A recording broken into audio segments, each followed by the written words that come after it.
Malam-malam tiba-tiba kepikiran untuk masak karena mau liburan hemat. Halo guys, assalamualaikum. Kali ini aku masaknya sederhana banget. Apa itu? Tempe sama teri dan terong. Cukup disambelin aja pakai sambal terasi, seng.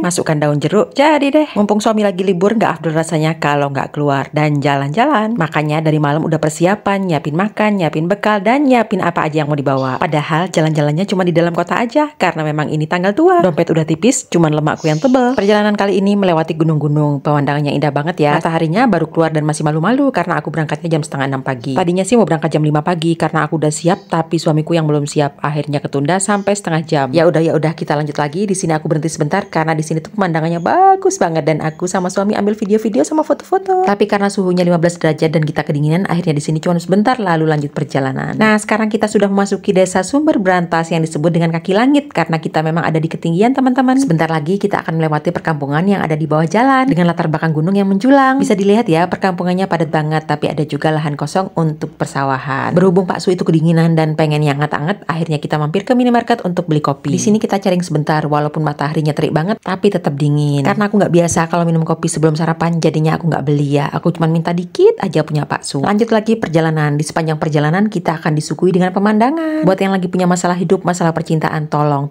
fokus sama pemandangannya. Karena sayang banget kalau dilewatkan. Lumayan bisa ikut jalan-jalan walaupun cuma virtual. Lanjut lagi ceritaku ya Pak Eko. Nah, ini dia aku sekarang mau masuk ke lokasi yang pengen aku tuju. HTM-nya 5.000 per orang. Di sini tuh isinya perkebunan milik orang yang dijadikan desa wisata. Sebelum jauh masuk ke dalam, kita akan disambut dengan pohon pinus dan bunga-bunga yang cantik ini. Ini sih belum seberapa ya. Nanti kalau sudah masuk, wah bakal lebih cantik lagi. Di tengah perjalanan, ini aku lihat ada petani lagi panen kentang. Pengen sih ikut panen, tapi karena aku belum explore yang lain, jadi aku lanjut jalan. Tetap ya, aku masih video-video pemandangan karena sayang banget kalau dilewatkan. Dan ini di sini juga ada kafe, teman-teman. Ini kafenya belum buka karena masih terlalu pagi. Selain tanaman kentang, di sini juga ada tanaman sawi. Lihat aja tuh hijau-hijau, teman-teman. Kalau di bawah situ petani baru mau tanam. Pas banget nemu tempat duduk. Akhirnya kita berhenti sebentar untuk makan karena udah lapar banget dan jam menunjukkan jam setengah 9. Sekarang aku mau keluarin bekal yang dibawa dari rumah. Ya lumayan banget ya, bisa hemat karena kalau beli masih harus keliling-keliling. Selain itu pasti lebih mahal. Ini dia bekalku, teman-teman ya, walaupun sederhana tapi ini lengkap. Ada buah, ada sayur, ada nasi, ada roti, kopi, dan juga air minum. Gak lupa bawa kerupuk yang aku beli tadi di warung. Makan di ketinggian dengan udara yang dingin ditambah lihat petani di bawah sambil nanam-nanam, nikmat banget, luar biasa. Aku makan dengan lahap, padahal kalau menunya sama di rumah pasti makannya nggak selahap ini. Memang ya, beda suasana pasti akan beda selera. Bahkan Pak Su aja yang biasanya nggak terlalu doyan teri berkali-kali muji masakanku, katanya enak banget. Ditambah perut lagi keroncongan, pasti langsung hap-hap. Di sini aku lumayan lama, kira-kira 1801 detik. Makan, nyemil, dan menikmati pemandangan. Untungnya aku nggak ngantuk ya habis makan. Biasanya kan kalau habis makan itu aku ngantuk banget. Kali ini mataku cerah ceria walaupun tadi bangun pagi. Oke teman-teman, sekarang lanjut lagi perjalanan. Masuk lebih dalam dan di sini kita menemukan kafe lagi, teman-teman. Di depan kafe ada pemandangan yang cantik banget, yaitu bunga-bunga. Ini tuh kafe dengan konsep yang sederhana, khas perkampungan gitu loh. Sebenarnya nggak ada niat sama sekali untuk mampir karena perjalanan tuh masih jauh. Tapi berhubung Pak Su ingin kamar kecil, ya udah akhirnya kita berhenti dulu sambil ngopi-ngopi. Sambil nunggu Pak Su selesai dari kamar kecil, aku jalan-jalan lalu ambil video dan foto-foto. Setelah puas ambil video dan foto-fotonya, aku memutuskan untuk masuk ke dalam. Karena sudah kenyang, aku nggak pesen apa-apa. Tapi ternyata sama Pak Su dipesenin pisang goreng sama jahe hangat. Duduk di sini tuh bikin betah, apalagi di depan pemandangannya gunung dan kebun sawi. Udaranya juga bersih dan airnya juga dingin. Untung tadi Pak Su kepikiran untuk mampir karena ternyata perutku juga melilit, teman-teman. Pengen sih duduk lama-lama di sini, tapi sayangnya waktunya mepet karena Pak Su tuh buru-buru pengen pulang ke rumahnya. Ya udah lanjut lagi ya perjalanan. Aku masih video-video gunung-gunung karena memang cantik banget. Ketemu petani yang panen kentang lagi. Duh, gemes banget liatnya. Sebelum masuk ke area yang paling gong, ini aku keliling-keliling dulu untuk lihat suasana sekitar. Karena suamiku tuh penasaran banget ujung jalan ini sampai kemana. Ya udah aku turutin karena memang yang nyupir suamiku. Kalau yang nyupir aku, ya aku belokin. Setelah rasa penasaran Pak Su hilang, akhirnya aku dibawa ke tempat wisata utama, yaitu kebun bunga. Di sini kalau mau masuk bayar parkir dulu ya. Parkirnya itu Rp5.000. Ditambah masuk ke kebun bunganya, HTM per orang 10.000. Dari jalan masuk aja udah bagus banget, apalagi nanti di dalam. Yuk kita masuk. Daerah sini tuh disebut wisata Kahyangan, mungkin karena ada di ketinggian dan cantiknya seperti di awang-awang. Belum masuk aja aku udah happy banget sampai muter-muter kayak penyanyi India. Padahal setelahnya pusing dan keliangan karena kebanyakan gaya. Lumayan lah ya, keliling-keliling gitu aja bisa nambah durasi. Oke lanjut, sekarang aku mau liatin kalian suasana di dalam seperti apa. Nah ini dia teman-teman. teman-teman, bagus banget ya. Jujur dari dulu tuh aku nggak suka bunga, makanya aku nggak pernah ke kebun bunga. Baru kali ini aku kesini dan ternyata aku suka banget. Tapi sayangnya pas kesini itu suasananya rame banget, jadi nggak leluasa ambil videonya. Terus bergantian dan berdesakan karena pengunjung lain juga ambil foto dan video. Ya namanya juga tempat wisata ya, kalau mau sepi harus ke hutan. Bunga di sini selain cantik juga besar-besar, bahkan ada yang lebih besar dari kepalaku. Warnanya juga macam-macam, ada yang putih, pink, kuning. Pokoknya nyegerin mata, hati dan pikiran. Buat teman-teman yang lagi stres, coba deh main kesini, dijamin stresnya pasti hilang. Kalau belum hilang, itu kan urusanmu, bukan urusanku. Hehehe, canda sayang. Oke, mau lanjut gak nih? Ya lanjut lah. Karena aku mau menjelajah setiap sudut kebun ini biar puas. Daripada nanti tidurku gak pulas. Kalau dilihat dari luar, sepertinya taman ini tuh gak luas, tapi ternyata luas banget. Muter-muter aja beberapa kali sama aja kayak olahraga. Ini yang dinamakan wisata sehat. Gak sadar kita jalan-jalan sudah berapa ribu langkah. Oh iya, kalau gak salah inget dan gak salah baca, ini tuh ada di ketinggian 1700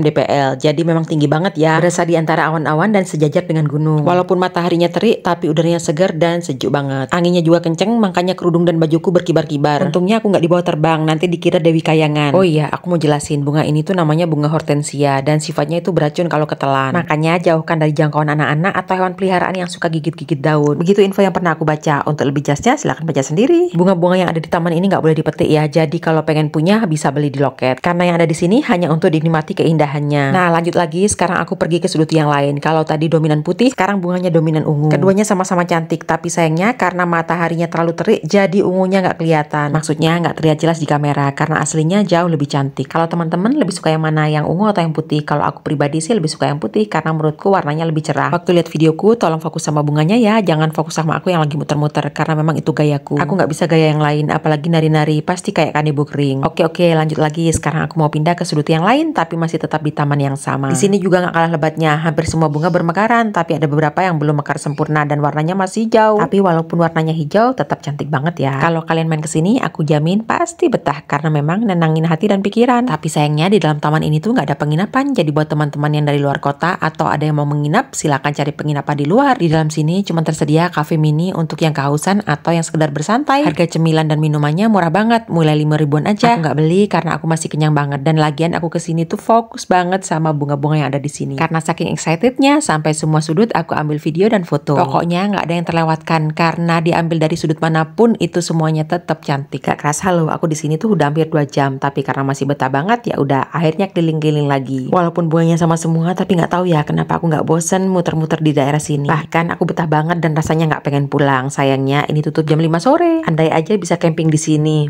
pasti seneng banget. Tidur di tenda, barbekyuan, karaokean di antara bintang-bintang dan bunga-bunga.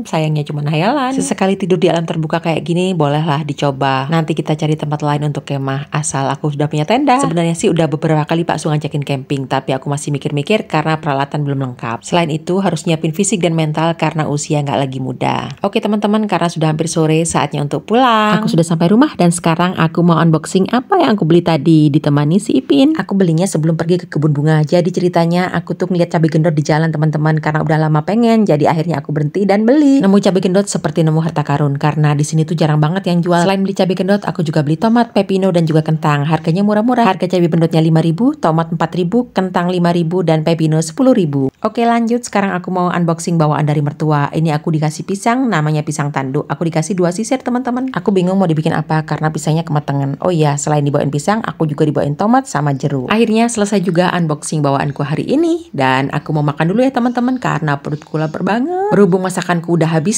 ya udah makan mie aja. Biar ada pedes-pedesnya, aku makan mie sama lalap cabai bendot, tapi aku ambil yang kecil aja dan ternyata nggak pedes teman-teman. Rasanya seperti makan cabai hijau muda. Cuman bedanya cabai bendot ini lebih keras karena dagingnya lebih tebal. Jadi mesti pakai ekstra tenaga untuk gigitnya. Apalagi buat aku yang pakai behel harus pakai gigi belakang karena kalau pakai gigi depan bisa rompal. You know rompal is protol alias copot. Yang copot behelnya bukan giginya. Karena aku tahu kalian udah bosan lihat aku, jadi aku udahi dulu videonya sampai di sini. Next kita ketemu lagi biar kalian makin bosan.